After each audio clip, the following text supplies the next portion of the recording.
It is 6:30, so I will call this budget hearing to order. I'd like a motion to adopt remote participate. Oh, first of all, I'd like to just acknowledge that this hearing is being recorded. Could I have a motion for the adoption of remote participation? So moved. And seconded. Let's move to a roll call vote. Pam Nurse-Acton, yes. Michael Ruderman, Arlington, yes. Dave O'Connor, Bolton, yes. Steve Ledoux, Concord, yes. Gordon Spalding, Dover, yes. Jennifer Leonie, Lancaster, yes. Alice DeLucas, Joe, yes. Okay, thank you. So the way we'll be proceeding is that we will first have our budget presentation, and after that, we will open it up for questions and comments from the public. And I'd like to ask anyone from the public who has questions or comments to please put it in the chat. And after the presentation, we will then turn to your questions. So with that, and also, and I will remind you of this after the presentation, to please identify yourself in the chat and rename yourself if necessary. So with that, I will turn it over to Dr. Bequillin for the budget presentation. Thank you, Madam Chair. One here. I will share my screen. Can you see that okay? Yes. Okay, I'm gonna have to go, let's see here. I'm also tracking who's trying to get into the meeting. Jeff is looking for the link. Okay, Julia will send it to him, but he may have to remain an attendee during the presentation. He'll be able to hear it. And just for, yep, okay. Perfect. Okay.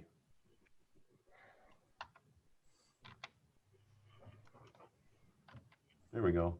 So thank you. This is the public hearing for our FY22 recommended budget.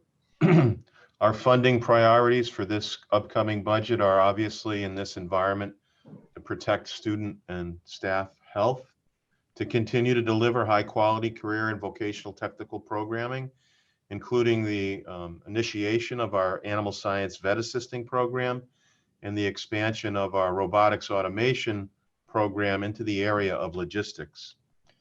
We also have a unique challenge of trying to accommodate an increasing enrollment.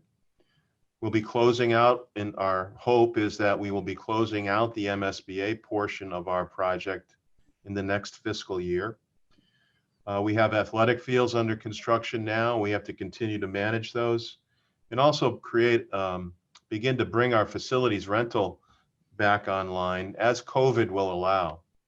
Some of the assumptions that we're making for this budget is that we will have COVID restrictions and guidelines with us as we enter the fall. Hopefully that will be less than it is now, but we had to anticipate that, which means we're going to have remote learning is going to continue and be providing PPE and other health measures as the guidelines evolve and change. There may be increases or decreases in state and federal revenue at this moment in time. We really don't know everything we normally would know or even be able to guess. We're going to be securing the final bond for the MSBA project. And as I mentioned earlier, our student applications continue to exceed the space available in the building. Oops. So an overall summary is our operating budget is up about 2.4%. Our capital request that we couch within the operating budget is up over last year, and the project debt is up significantly, 26% over the fiscal year that we're in right now. When you look at the overall budget, it's up about 8.4%, including all the capital. And our member assessments are up about 12% from FY21. Some of the bigger drivers in our operating budget in this budget that we're proposing is we have the second year of a 3-year contract with our teachers union. That's a living adjustment of about 2.25%. Next year, it's 2%, FY23, I should say. We're in a new building. We're still learning it. We're finding our heating and utility costs are going up, so we need to plan for that. We also have some additional maintenance contracts and field operation expenses reflected in this budget.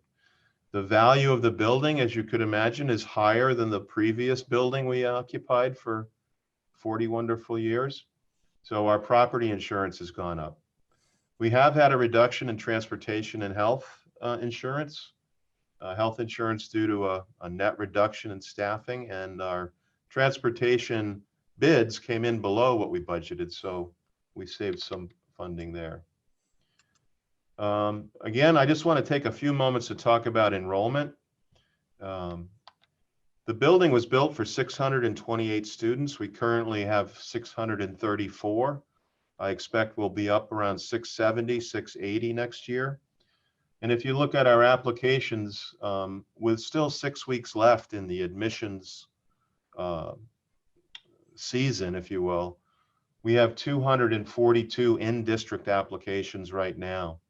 About 51 eligible out-of-district applications, 23 ineligible applications. Sometimes those become eligible, sometimes they not. But overall, 316 applications for about 190 to 200 spots in the freshman class. Some of these applications may be for the 10th grade. But we're enjoying a tremendous amount of interest, and we want to maintain that level of interest in Minuteman. And we have some priorities in the budget for admissions, including additional video content, additional digital content. We've had a great increase in our social media presence. We're also increasing our outreach to middle schools. This April, we're starting a program called WOW World of Work, where it's targeting 6th and 7th graders, and we'll be offering that program during the April vacation in 2021. And we're also looking at how do we increase cost effectively, increase the capacity of the building that we are blessed to have. You can see this is just freshman enrollment. A year ago, or I should say October 1, 2019, we had 192. We had accepted about 200 freshmen, ended up with 192. The following year, we accepted about 180 freshmen, and on October 1, we ended up with 179. You can see the non-member enrollment has continued to be lower than we're used to. And that was our charge years ago, to increase member town enrollment. Well, enrollment overall and our special ed enrollment continues to be significant. This year, about 46% of our students are on IEPs. That's very high, but our students do very well. Some of the capital budget items I wanted to highlight for folks. If you look at the overall operating and capital budget increases, as I mentioned in the summary, the biggest increases in our debt payments for our building. They peak by our estimations in FY22. Some of the other breakouts of those capital debt components, there's $179,000 in this budget to pay for lighting on the fields, which is an additional capital expense. The school building project debt service, as I mentioned, is up.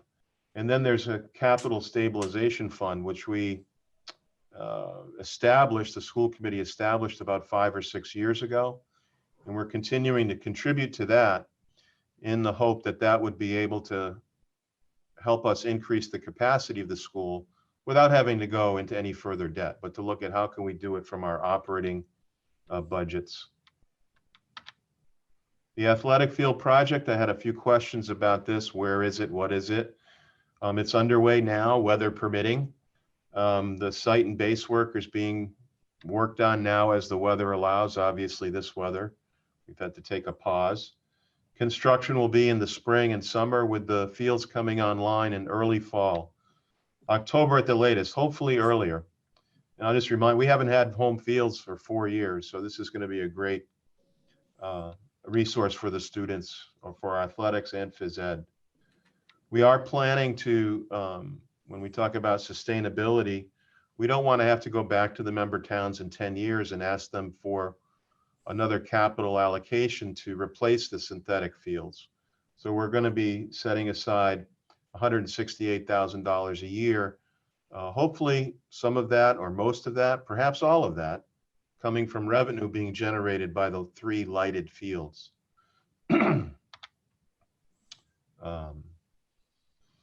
Just some other things as we look ahead for the next few years about revenue. As I mentioned, our school debt payments peak over the next couple of years and then begin to go down. We're anticipating some decreases in state aid and reimbursements. The minimum local contributions that are required, and as those are set by the state, by our member towns, is going to increase because enrollment is increasing in the member towns. And as I mentioned, out of district enrollment is dropping, so there's a corresponding drop in out of district revenue. So how are we going to address those? One of the ways is to increase enrollment capacity, and then also to utilize some of that revenue during the years as we approach the peaks of our debt service to keep our member town assessments down. Some folks may or may not be aware we have revenue from out-of-district students in really 3 buckets. One of the buckets is the out-of-district tuition rate, which is set by the commissioner.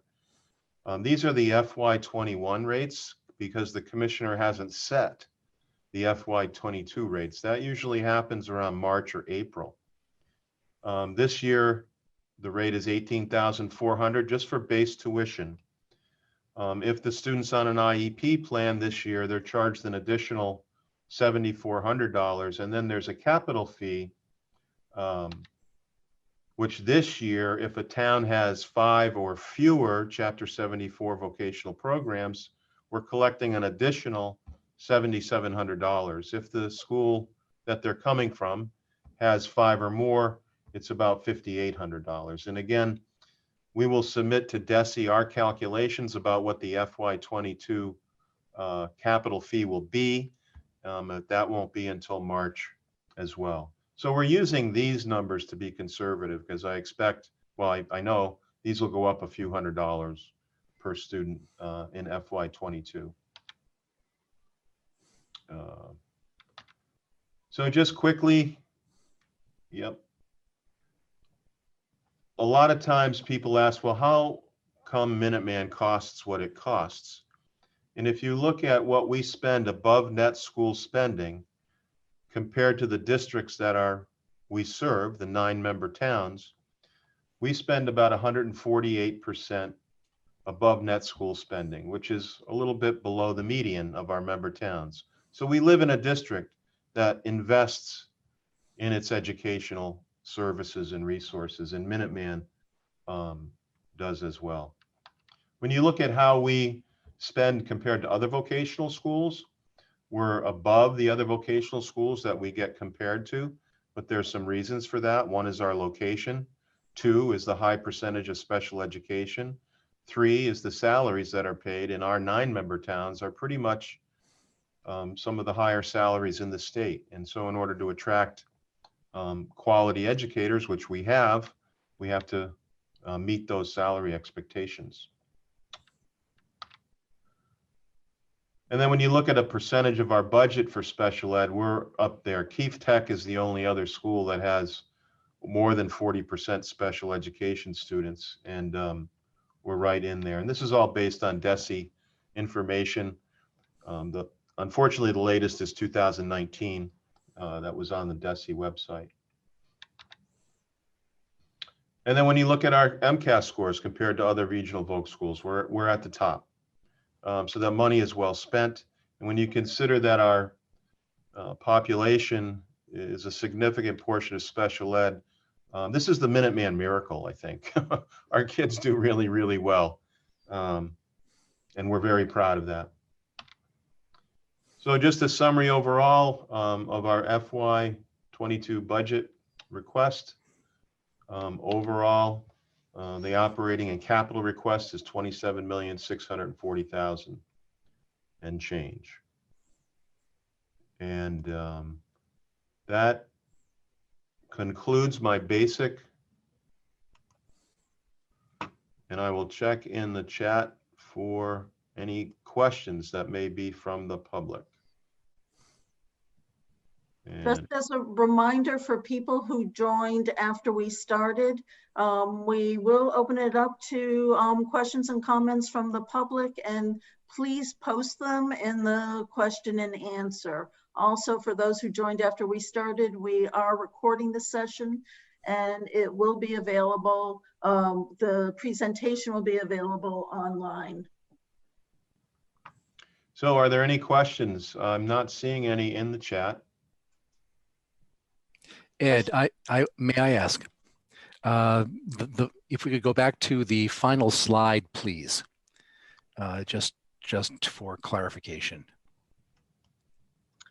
Michael, I'd like to hold school committee questions until the school committee meeting, where we'll Okay. be having an opportunity to discuss. But at this time, I want to hold the time open and give a moment for anyone from the public that would like to post a question. Sure.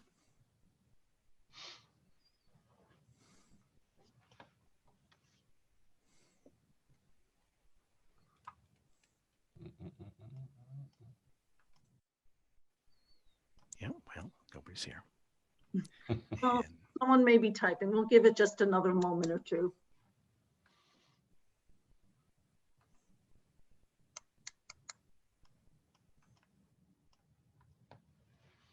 So just for folks who are on the panel, oh, someone here. There's a question regarding the capital spending increase. Was this anticipated? Yes, it was anticipated. The building project capital increase was projected 5 or 6 years ago, and we've been updating those projections, and they have not changed much at all. One thing that came in late to our budget preparation was the increase of about $197,000 for the first payment on the lights on the 3 synthetic fields. But yes, it was anticipated, and the towns are aware of it.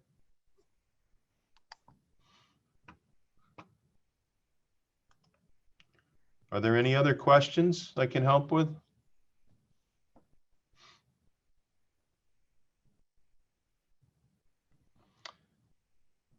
And the question continues, and the total amount is the same on the multi-year plan, just a shift in timing for the lights. If I understand your question, the total amount is the same on the multi-year plan. Well, the total amount for the capital debt changes a little bit every year, and it will peak in FY22. It'll go down a little bit in FY23 and 4. And then it will start to go down a little bit every year.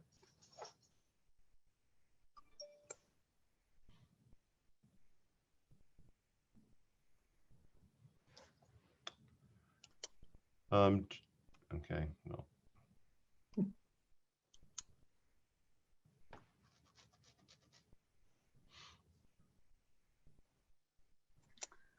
Are there other questions or comments from the public? I'm not seeing any in the Q&A or in the chat. Well, if that's the case, can I have a motion to adjourn? So moved. second, Okay, roll call vote. Pam Nursekton, yes? Michael Ruderman, Arlington, yes. Dave O'Connor Bolton, yes. Steve Ledoux, Concord, yes. Art Spalding Dover, yes. Jennifer Leone Lancaster, yes. Judy Crocker Lexington, yes.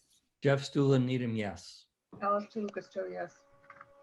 Okay, thank you, everyone, and thank you to everyone who joined us tonight.